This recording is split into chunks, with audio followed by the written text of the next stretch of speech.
పోలవరం గురించి మాట్లాడితే దానికి ఒక పోలవరం నేషనల్ ప్రాజెక్ట్స్, సో అది కేంద్ర ప్రభుత్వం మీద ఉంటుంది. మోస్ట్ నేషనల్ ప్రాజెక్ట్ అని చెప్పినప్పటికీ అది సెంట్రల్ గవర్నమెంట్ ఇంప్లిమెంట్ చేస్తుంది.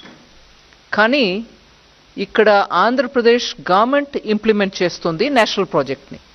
అది 2014లో మనం ఒప్పుకున్నాం ఆ కండిషన్కి.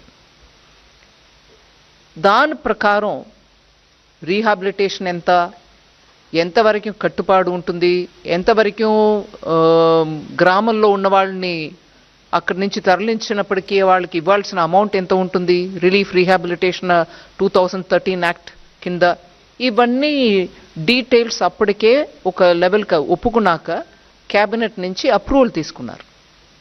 అప్రూవల్ ఒక ఎత్తు వరకు పోలవరం డ్యామ్ బిల్డ్ చేయడానికి. దాని తర్వాత కన్స్ట్రక్షన్స్ మొదలు పెట్టినప్పటికీ మెల్లమెల్లగా ఒక హైట్ వరకు వచ్చి దాని తర్వాత కింద ఉన్నటువంటి గ్రామాలకి ఇచ్చాం కానీ పైన ఉన్నటువంటి గ్రామానికి ఇవ్వలేదు. ఇట్లాగా కొత్త ఇష్యూస్ రావడం మొదలైంది. సో నేను మీకు చెప్పవలసిన విషయం ఏంటంటే, ఇప్పుడు వరకు ఒప్పుకున్న అన్ని కండిషన్స్కి గవర్నమెంట్ ఎంతవరకు డబ్బు ఇవ్వాలో అది ఇస్తాం. ఇప్పటికీ ఇంకా కొత్త ప్రాబ్లమ్స్ కూడా కొంచెం వచ్చి ఉన్నాయి, నేను ఆ వివరంలో వెళ్ళలే. కానీ అది ఒక నేషనల్ ప్రాజెక్ట్, మేము ఒప్పుకున్నాం. సెంట్రల్ గవర్నమెంట్ అది తనకంటూ ఉన్నటువంటి ఒక ప్రాజెక్ట్ అని ఒప్పుకుంది. సో అది కంప్లీట్ చేయడానికి ఎంత అవుతుందో అంత మేము చేయాల్సిందే. తర్వాత అది గ్రాంటా లేదు సెంట్రల్ గవర్నమెంట్ మల్టీనేషనల్ బ్యాంక్ నుంచి తీసుకొస్తున్నారు ఏంటి అని అంటే, నేషనల్ ప్రాజెక్ట్ అన్నప్పటికీ ఖర్చు మాది కదా. సో గ్రాంటా అని అడగడానికి అక్కడ ఆస్కారం లేదు.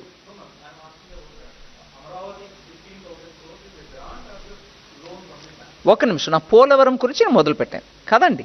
సో పోలవరం గురించి మాట్లాడుతున్నప్పుడు క్యాబినెట్ ద్వారా ఎంత అప్రూవల్ అయిందో దాని మేరకి ఇప్పటివరకు ఎంత ఇవ్వాలో అంత ఇస్తూ వచ్చాం. In fact first time cabinet approval చేసిన అంత అమౌంట్లో అన్నీ కూడా క్లియర్ అయిపోయింది. ఎగ్జాక్ట్ అమౌంట్ నేను ఇప్పుడు చెప్పట్లేదు కానీ అన్నీ క్లియర్ అయిపోయింది. ఏదో కొంచెం అటుగా మిగిలి ఉంటుంది. కానీ ఇప్పటి నుంచి అది ఎంత హైట్కి ఒప్పుకున్నారో అంత హైట్కి వెళ్ళడానికి, ఎందుకంటే ఒక 2-3 సంవత్సరమో అందుకు ముందో ఈ గవర్నమెంట్ ఆ గవర్నమెంట్ నేను మాట్లాడలే.